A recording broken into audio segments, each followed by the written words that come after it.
అందరికీ నమస్కారం. आप सभी को ब्रह्मर्षि तटवर्ती राघवराव सर का नमस्कार। కార్యక్రమం ప్రారంభించే ముందు గురువు గారు బ్రహ్మర్షి పత్రి గారికి ఒక్కసారి మనం ధన్యవాదాలు చెప్పుకుందాం. कार्यक्रम शुरू करने से पहले परम गुरु ब्रह्मर्षि पितामह पत्री जी को फिर से एक बार धन्यवाद करते हैं। మనం గత 97 ఎపిసోడ్ నుంచి ఒక విషయమే చెప్పుకుంటున్నాం. हम पिछले 97 एपिसोड से एक विषय के ऊपर चर्चा कर रहे थे। ఈరోజు 98వ ఎపిసోడ్. आज का यह एपिसोड 98वां है। ఈ సందర్భంగా బ్రహ్మ జ్ఞానం 17వ పార్ట్ కూడా చెప్పుకుంటున్నాం. इसी संदर्भ में ब्रह्म ज्ञान 17वां संस्करण बता रहे हैं। బ్రహ్మ అంటే చాలా గొప్పవాడు అని అర్థం. ब्रह्मा का मतलब बहुत महान व्यक्ति, बहुत महान ऐसा होता है। వ్యక్తి కాదు, శక్తి. जी, ब्रह्मा मतलब बहुत ही महान शक्ति అని మనం చెప్పుకున్నాం. ऐसा हम बता चुके हैं। అంతటి అనంతమైన శక్తి కలిగినటువంటి इतना अनंत शक्ति प्राप्त कर जिनके पास है ఆ పరబ్రహ్మ वह पर ब्रह्मा అంటే ఆత్మ मतलब आत्मा ప్రతి ఒక్కరి శరీరంలోనూ ఉంది. प्रति एक शरीर में है।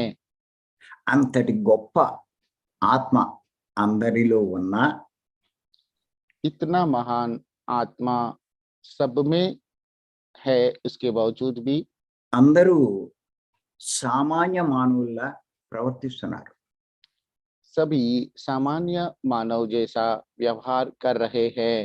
ఏమి చెయ్యలేని వాళ్ళ ఉన్నారు. कुछ भी न करने वालों जैसे है। ఇంచేతంటే क्योंकि ఏ చిన్న సమస్య వచ్చినా कोई भी छोटा समस्या आता है तो వెంటనే రెండు చేతులు దగ్గర పెడతారు. तुरंत ही दोनों हाथ जोड़ देते हैं। వాళ్ళకి ఇష్టమైన దైవం ఎవరో ఉంటారు. उनका इष्ट देव कोई भी हो सकता है। ఆ దేవుణ్ణి ప్రార్థిస్తూ ఉంటారు. उस देव का उस देवता को प्रार्थना करते हैं। ఆయన పేరు, ఆయన నామాన్ని తలుచుకుంటూ ఉంటారు. उनका नाम याद करते रहते हैं अथवा उनका नाम स्मरण करने लगते हैं। ఆయనకి వారికి బాబా ఇష్టం అనుకోండి, సత్యసాయి బాబా కానీ షిరిడి బాబా కానీ. उसको बाबा पसंद है, सत्य साई बाबा भी हो सकते हैं, शिरडी साई बाबा भी हो सकते हैं। ఆ చిన్న కష్టం రాగానే छोटा तकलीफ आने पर भी ఆ కళ్ళు మూసుకునో లేకపోతే లోపల బాబా బాబా బాబా అంటూ ఉంటారు. आंख बंद करके अथवा भीतर से बाबा बाबा बाबा ऐसे रटते रहते हैं। ఇంకెంతసేపు వారి నామాన్ని జపిస్తూనే ఉంటారు. ऐसे ही बहुत समय तक उनका नाम जप करते रहते हैं। ఎవరైనా ఫోన్ చేశారనుకోండి, किसी ने फोन किया है, ఫోన్ समझ लीजिए फोन उठाते हैं మొట్టమొదటి వాళ్ళు చెప్పే మాట ఏంటంటే तो सबसे पहले बताने वाली बात यह है, జై బాబా. जय बाबा। ఇంకా ఆ పేరు తప్ప ఇంకోటి ఉండదు. वो नाम के अलावा दूसरा कुछ नहीं होता है। వాళ్ళ ఉద్దేశం ఏంటంటే उनका उद्देश्य क्या है? నేను పనికిరాని వాడిని, मैं निकम्मा हूँ। సన్నాసిని, సన్నాసి అంటే ఉంటే సార్?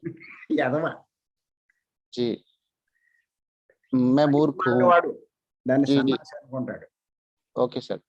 मैं निकम्मा हूँ, मैं मूर्ख हूँ। ఆ, అనేటువంటి భావమే వాళ్ళు.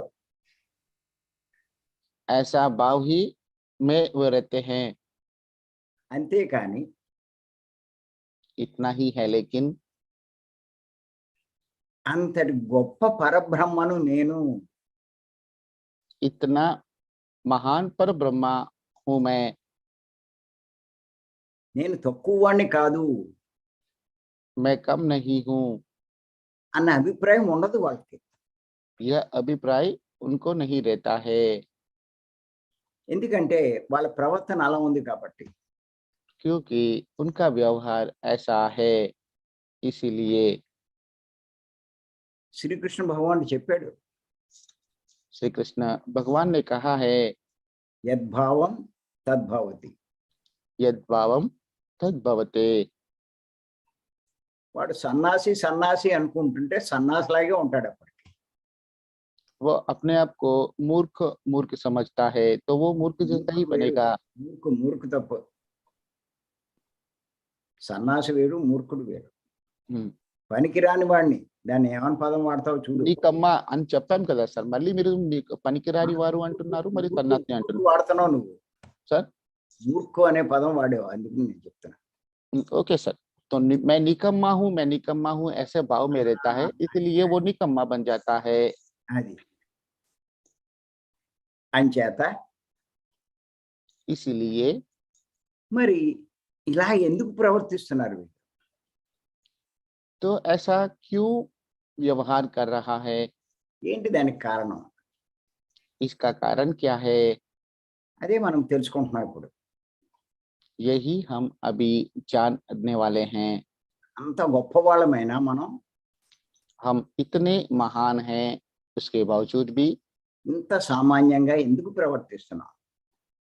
इतना सामान्य तरीके से क्यों व्यवहार कर रहे हैं, కారణం ఏమిటి అంటే उसका कारण यह है, ఈ ఆత్మను इस आत्मा को, అంటే పరబ్రహ్మను मतलब पर ब्रह्मा को, స్థూల సూక్ష్మ కారణ శరీరాలు అనేటువంటి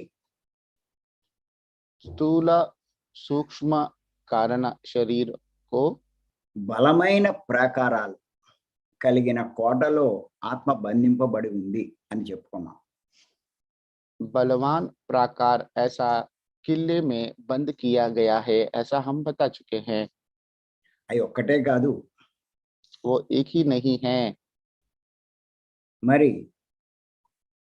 మనసు, मन, మాయా, माया, త్రిగుణాలు, त्रिगुण మరి 25 और 25 తత్వాలు, सर 25 ప్రకృతి శరీర తత్వాలు, 25 प्रकृति शरीर तत्व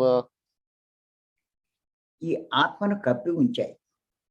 इस आत्मा को ढका हुआ है, ढक कर रखा है। అందుచేతే మాధవుడైనటువంటి మానవుడు इसीलिए माधव बना हुआ मानव, మాధవుడైనటువంటి माधव जैसा మానవుడు मानव, మానవుడిగానే ప్రవర్తిస్తున్నాడు. मानव जैसा ही व्यवहार कर रहा है।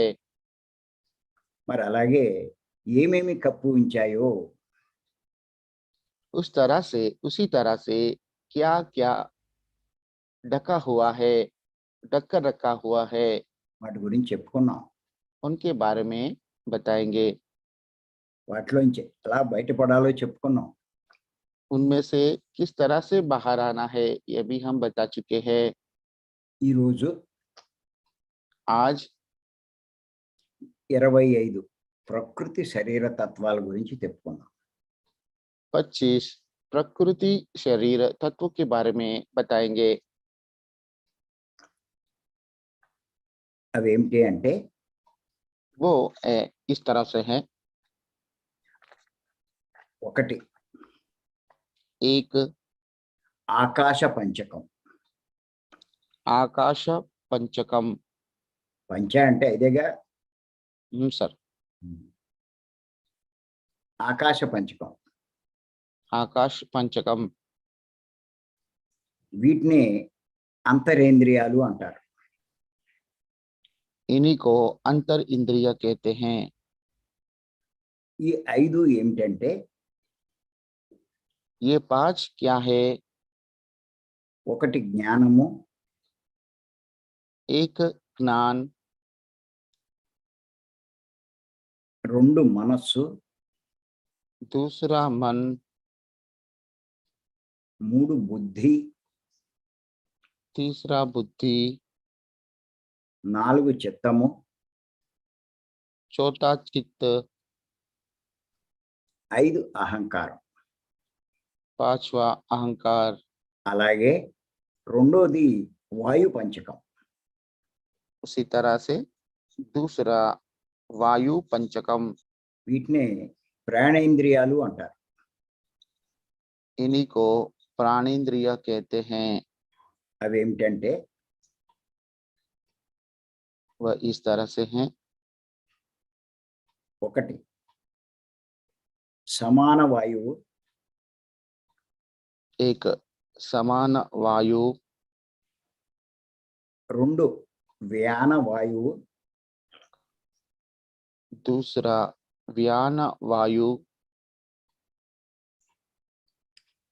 3 ఉదాన వాయువు, तीसरा उदान वायु,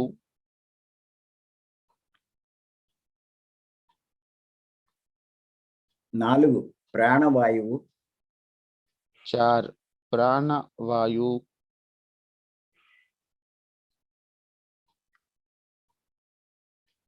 5 అపాన వాయువు.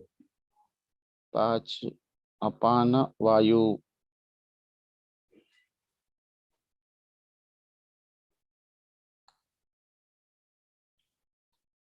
3 అగ్ని పంచకం. तीसरा अग्नि पंचकम, వీటినే జ్ఞానేంద్రియాలు అంటారు. इन्हीं को ज्ञानेंद्रिय कहते हैं। ఇందులో మొదటిది में पहला శ్రోత్రము, स्तोत्र, స్తోత్ర కాదు శ్రోత్రము क्षोत्र అంటే చెవులు. मतलब कान। 2 दूसरा త్వక్కు. सर త్వక్కు ఎంత वक्कु, ఈ మన సంస్కృత భాషనమ్మా, सर सर అంచేత అదే. సేమ్ అదే నువ్వు చెప్పే చెప్పాలి. అది ప్రొనౌన్సియేషన్ అర్థం కాలేదు సార్, అందుకు అడుగుతుంది. అదేమ్మా త్వక్కు. त्वक्कु, అంటే చర్మం. जी, त्वक्कु का मतलब होता है चर्म। 3 చక్షువు तीसरा चक्षु, అంటే కళ్ళు. मतलब आंखें। 4 జిహ్వ जिह्वा, चौथा అంటే నాలుక. मतलब जीभ। 5 ఘ్రాణము पांचवा ग्राण, ग्रानम, అంటే ముక్కు. मतलब नाक। 4వది ఉదక పంచకం. चौथा उदक पंचकम, వీటినే పంచ తన్మాత్రలు అంటారు. इन्हीं को पंच तन्मात्र भी कहते हैं। అవి ఏమిటంటే वो यह है, ఒకటి శబ్దము, पहला शब्द, 2 స్పర్శము, दूसरा स्पर्श। అది హిందీ కూడా సేమే కదమ్మా. हाँ सर, सेम है। 3 రూపము, तीसरा रूप, 4 రసము, चौथा रस, 5 గంధము. గంధము गंधम, पांचवा गंधम। వాసన. जी, గంధం అంటే వాసన కింద వస్తుంది. ముక్కు ముక్కు. गंधम मतलब स्मेल, सुवास। 5 పృథివీ పంచకం. पांचवा उद्दवी पंचकम, వీటినే కర్మేంద్రియాలు అంటారు. इन्हीं को कर्मेंद्रिय भी कहते हैं, कर्मेंद्रिय कहते हैं। అవి ఏమిటంటే वो यह है, ఒకటి వాక్కు पहला वाक అంటే నోరు, मतलब मुंह, రెండు పాణి, दूसरा पानी, పాణి पानी అంటే చేతులు, मतलब हाथ, మూడు పాదము तीसरा पादम అంటే కాళ్ళు, मतलब पैर, నాలుగు గుహ్యము चौथा गुह्यम అంటే మూత్ర ద్వారం, मतलब मूत्र द्वार, ఐదు గుదము पांचवा गुदम అంటే మలద్వారం. मतलब मल द्वार। ఇలా 25 ప్రకృతి శరీర తత్వాలు ఇవన్నీ కూడా ఆత్మను కప్పి ఉంచాయి. इस तरह से प्रकृति शरीर तत्व ये 25 सभी 25 ప్రకృతి 25 తత్వాలు. प्रकृति तत्व, శరీర తత్వ 25 प्रकृति शरीर तत्व जो आत्मा को ढक कर रखा है। అది వీటి గురించి మనకు కావాలంటే ఇంకా డీటెయిల్ గా నెక్స్ట్ క్లాస్ లో చెప్తాను. इनके बारे में यदि आवश्यक है तो अगले नेक्स्ट सेशन में बताएंगे। అంచేత మన గురించి మనం తెలుసుకోవాల్సినవి ఎన్నో ఉన్నాయి. इसलिए अपने आप के बारे में जानने लायक बहुत कुछ है। మన గురించి మనం ఎంత తెలుసుకుంటే हम अपने आप के बारे में जितना जान पाएंगे మన జ్ఞానం అంత పెరిగినట్లు లెక్క. हमारा ज्ञान उतना बड़ा हुआ है अथवा बढ़ चुका है ऐसा मान सकते हैं। అసలు మన గురించి మనకే తెలియకపోతే वास्तव में अपने बारे में हम ही नहीं जान पाएंगे तो ఇంకేమి తెలిసినట్టు మనకి. हमें क्या पता है। అంచేత మన గురించి మనం క్షుణ్ణంగా తెలుసుకోవాలి. इसीलिए अपने आप के बारे में हमें विस्तृत रूप में जानकारी रखना चाहिए।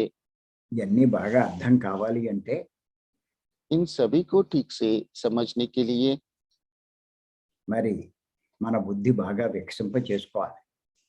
हमारा बुद्धि को अधिक विकसित करना पड़ेगा, ఎందుచేతనంటే क्योंकि ఆ యోగులు ఋషులు योगी ऋषि ఎంతో అధ్యయనం చేసి बहुत अध्ययन करके ఈ విషయాలన్నీ మనకు బోధించారు. यह सभी विषय हमें बोधित किए हैं। వాటినే గురు పరంపరగా అంతా నేర్చుకుంటున్నారు. उसी को गुरु परंपरा के रूप में सब सीख रहे हैं। మరి మనం కూడా ఆ విధంగానే నేర్చుకుంటున్నాం. हम भी उसी तरह से सीख रहे हैं। మరి ఇవన్నీ మనం నేర్చుకుని तो यह सब हम सीख कर ఇంకా మన వారసులకి ఈ జ్ఞానం అందించవలసిన బాధ్యత మన మీద ఉంది. और हमारे वारस धारकों को यह ज्ञान उन तक पहुंचाने की आवश्यकता है। ఇదంతా సృష్టిలో ఉన్నటువంటి ఏర్పాటే. यह सब सृष्टि में आयोजित किया हुआ व्यवहार है। అందుచేత వీటిలో కొన్ని విషయాలు తర్వాత మనం చర్చించుకుందాం. इसीलिए इनमें से कुछ विषयों को बाद में हम चर्चा करेंगे। మరి అవకాశం ఇచ్చి మీ అందరికీ ధన్యవాదాలు చెప్తున్నా. तो यह मौका देने के लिए आप सभी को धन्यवाद दे रहे हैं। గురువు గారు పత్రి గారు కూడా మరొక్కసారి ధన్యవాదాలు చెప్పుకుందాం. गुरु पत्री जी को भी फिर से एक बार धन्यवाद करते हैं। Thank you. Thank you. तो आज का यह हिंदी संदेश यहाँ पे समाप्त होता है। First Geeta madam. तो पहले गीता जी को आमंत्रण दिया जा रहा है। नमस्ते गीता जी, अपने आप को अनम्यूट कीजिए। नमस्ते, कोटि कोटि वंदन सर। मुझे माफ करना, सर नहीं आए हैं, प्लीज मुझे माफ करना प्लीज। तो मैं आगे बढ़ती हूँ। आज आपने हम कितने महान हैं हम खुद नहीं जानते हैं, ये आपने बहुत अच्छी तरह से बताया सर। हम लोग के अंदर आत्मा है, वो परमात्मा ही है, और ये सब हम जानते हुए इसके बावजूद भी हम सामान्य मानव जैसे बिहेव करते हैं। हम क्यों नहीं महान व्यवहार नहीं कर सकते हैं? क्योंकि हम अभी तक अज्ञान में है और बहुत कुछ हम नहीं जानते हैं। तो आपने आज लोग कैसे है कि कुछ उनके बाधाएं आते हैं, तकलीफें आते हैं, तो उनका इष्ट देव को प्रार्थना करते हैं, जप करते हैं, शिरडी साईं बाबा और कुछ साईं बाबा, सत्य साईं बाबा, इनके नाम रटते ही रहते हैं दिन भर। तो और कोई आएंगे तो उसके बारे में बताते हैं, उनका तकलीफ के बारे में बताते हैं, क्योंकि उन लोग को अपने खुद इतना महान है, अंदर आत्मा है, वो आत्मा परमात्मा है, खुद महान कितना है वो समझते नहीं है। आज आपने बहुत ही अच्छी तरह से हमें समझाइए। और श्री कृष्ण भगवान खुद कहा है यद्भावम तद्भवति। तो हम अपने को निकम्मा या मूर्ख, मैं कुछ काम के लायक नहीं हूँ, ऐसे हम समझ बैठेंगे तो हम वैसे ही रहेंगे। मैं महान हूँ, मुझे कुछ काबिलियत है, मुझ में ज्यादा कमी नहीं है, कमियां नहीं है, मैं जरूर कुछ काबिलियत हूँ, कुछ करके दिखा सकता हूँ, ऐसे हम सोचेंगे तो हम वैसे ही हो पाएंगे। तो आपने इस आत्मा यानी परम ब्रह्म के स्थूल सूक्ष्म कारण शरीर को बलवान प्रकार जैसा हम एक किले में बंधे रखे हैं, उसी तरह हम आगे अभी ये भी बताए हैं मन माया त्रिगुण और 25 प्रकार के शरीर तत्व के बारे में भी बताए हैं। ये सब आत्मा को ढक कर क्लोज करके रखा है, बंद करके रखा है।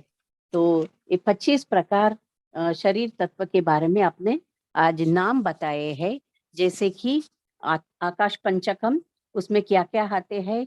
ज्ञान, शरीर, मन, बुद्धि, चित्त, अहंकार। फिर वायु पंचकम, इसमें समान वायु, व्यान वायु, उदान वायु, प्राणवायु, अपान वायु। फिर अग्नि पंचकम में अपने श्रोत्र, वक्षु और चक्षु, जिह्वा, घ्राणम। और उदक पंचक में इसके नीचे शब्द, स्पर्श, रूपम, रसम और गंधम। और उदवी पंचकम में पृथ्वी अपने पृथ्वी या उदवी, राइट सर? पृथ्वी प्रू ओ रुदवी, ओके पृथ्वी okay sir, thank you I have corrected रुदवी, am I right?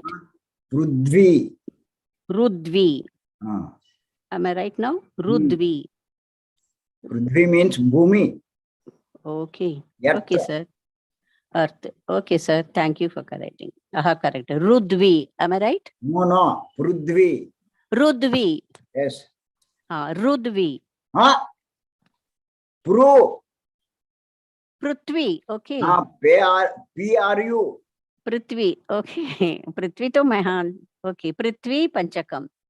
इस पृथ्वी पंचकम में वाक यानी मुख, पानी यानी याद, हाथ, पाद यानी लेग्स, गृह्यम यानी मूत्र द्वार और गुदम मलद्वार, इस तरह की प्रकृति है। 25 प्रकृति शरीर तत्व के बारे में आपने बताया, जो आत्मा को ढक कर रखा है।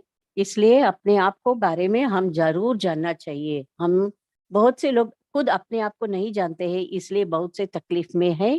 तो जरूर हम ये ज्ञान पाना चाहिए और आगे आप बताएंगे आगे के क्लास में ये 25 प्रकृति शरीर तत्व के बारे में आप कल से बताएंगे।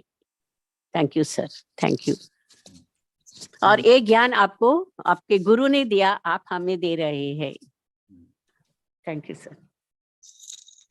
आयुष धन्यवाद गीता जी। नमस्ते आयुष जी, अपने आप को अनम्यूट कीजिए।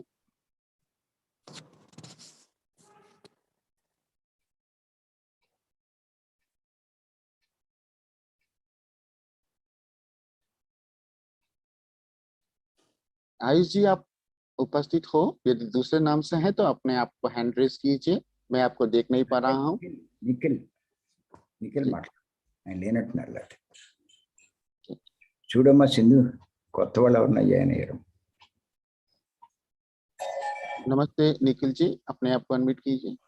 नमस्ते। నమస్తే సార్. नमस्ते सर, आपको बहुत बहुत प्रणाम। आज का जो विषय है उसमें आपने हमको इन बातों से अवगत कराया है कि जो परम ब्रह्म है वह संपूर्ण व्याप्त है और शक्तिशाली है। हर शरीर में होने के మహాశక్తిశాలి. महाशक्तिशाली है और यह महान आत्मा शरीर में होने के पश्चात भी मनुष्य सामान्य व्यक्ति की तरह व्यवहार करता है। वह माधव जैसा व्यवहार करने में क्यों नहीं कर पाता है? शरीर में होने के पश्चात भी वो ऐसा क्यों नहीं कर पाता है? जरा सी समस्या होने पर वह हाथ जोड़कर खड़ा हो जाता है, अपने इष्ट का स्मरण करता है और जगह जगह भटकता है बाबाओं के पास अपनी वेदना को लेके कि उसका कुछ निवारण कहीं से निकले। कभी किसी को फोन करता है, कभी किसी से सलाह लेता है और वो अपने आप को विमूढ़ और निकम्मा सा महसूस करता है और इसी भाव में रहता है। इतना महान परम ब्रह्म होने के पश्चात भी उसको यह ज्ञात नहीं कि उसके अंदर क्या है। श्री कृष्ण भगवान ने कहा है कि यद भावम तद भवति। यदि वह यह सोचता है कि वह निकम्मा है, मूढ़ है, तो वह निकम्मा और मूढ़ ही रहेगा।